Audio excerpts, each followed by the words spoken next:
surveillance, covert action, overt economic embargo, and contemporary democracy promotion programs have dominated and defined more than a half-century of U.S. Cuban relations. What Henry Kissinger characterized as the perpetual antagonism between Washington and Havana remains among the most entrenched and enduring conflicts in the history of U.S. foreign policy. The Untold Story. There is, however, another side to the history of U.S.-Cuban relations, far less known but more relevant today: the bilateral efforts at dialogue, rapprochement, and reconciliation. Every president since Eisenhower has engaged in some form of dialogue with Castro and his representatives.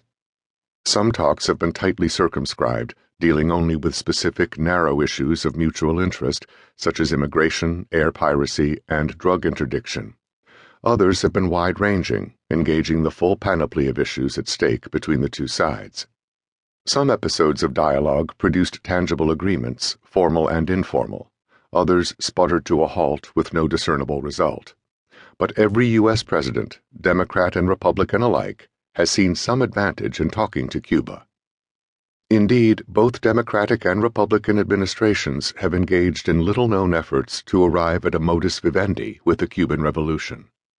After authorizing a paramilitary invasion to overthrow Castro by force and implementing a full trade embargo to cripple the Cuban economy, John F. Kennedy ordered his aides to start thinking along more flexible lines in negotiating a state of peaceful coexistence with Castro. During Gerald Ford's presidency, Henry Kissinger directed his aides to deal straight with Castro and negotiate improved relations like a big guy, not like a shyster. Jimmy Carter actually signed a presidential decision directive to achieve normalization of our relations with Cuba through direct and confidential talks.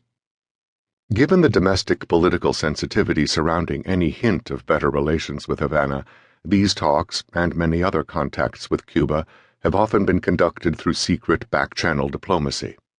To maintain plausible deniability, U.S. presidents have turned to third countries, among them Mexico, Spain, Britain, and Brazil, as hosts and facilitators. To limit the political risk of direct contact, Washington and Havana have developed creative clandestine methods of communication, deploying famous literary figures, journalists, politicians, businessmen, and even a former President of the United States as interlocutors. When face-to-face talks have been necessary, Cuban and U.S. officials have met furtively in foreign cities such as Paris, Cuernavaca, and Toronto, or in private homes, crowded cafeterias, prominent hotels, and even on the steps of the Lincoln Memorial in Washington, D.C. On several occasions, White House and State Department officials have secretly traveled to Havana to negotiate face-to-face with Fidel Castro. Not surprisingly, this rich history of U.S. back-channel diplomacy with Cuba has been shrouded in secrecy, buried in thousands of classified files that record the internal debates, meetings, agendas, negotiations, arguments, and agreements that have transpired over more than half a century.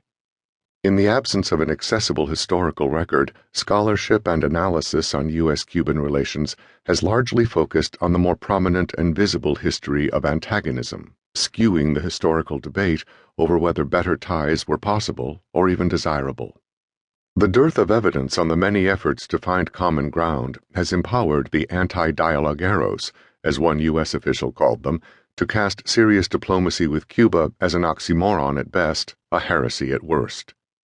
Long after the end of the Cold War, talking with Cuba remained a delicate and controversial political proposition, even as the benefits have become increasingly obvious to both countries. Back Channel to Cuba. This book presents a comprehensive chronicle of the history of dialogue between the United States and Cuba since 1959. The pages that follow are an attempt to assess this historical record of negotiations, both secret and open, at a time when that record is especially pertinent to the political discourse over U.S. relations with Cuba. Both Barack Obama and Raul Castro publicly declared their desire to move beyond the past half-century's legacy of hostility. Both Washington and Havana appeared to realize that international, national, and mutual interests would be advanced by a successful negotiation of normal bilateral ties. But as the history of dialogue shows, having the intention to improve relations and actually